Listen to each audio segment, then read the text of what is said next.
koronasyon sa bag-ong hari sa United Kingdom niadtong Sabado nagmalampuson.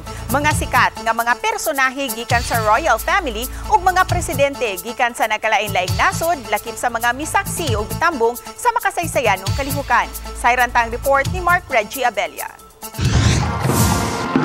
Sakay sa Diamond Jubilee Coach, gikan sa Buckingham Palace, mga katunga sa oras ang kadugayon sa paghatod nila King Charles III o Queen Camilla sa Westminster Abbey.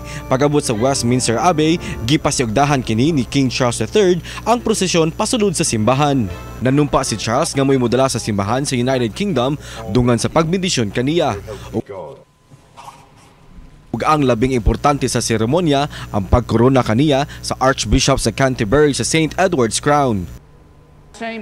Sa edad nga 74, si Charles ang labing edaran nga British Monarch nga gikoronahan sa 360-year-old nga St. Edward's Crown.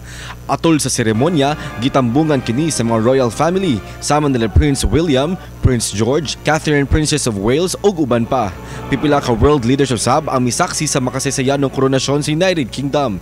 Bisan pa man sa pag-uwan, misaksi ang mga libuan ka mga tawo nga gikan pa sa lain-laing nasud sa tibuok kalibutan.